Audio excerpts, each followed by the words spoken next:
add device, allow once, you switch on your Bluetooth, click on continue, enter the password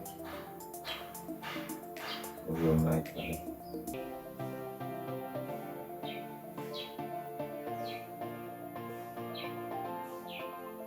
Then you reset your doorbell.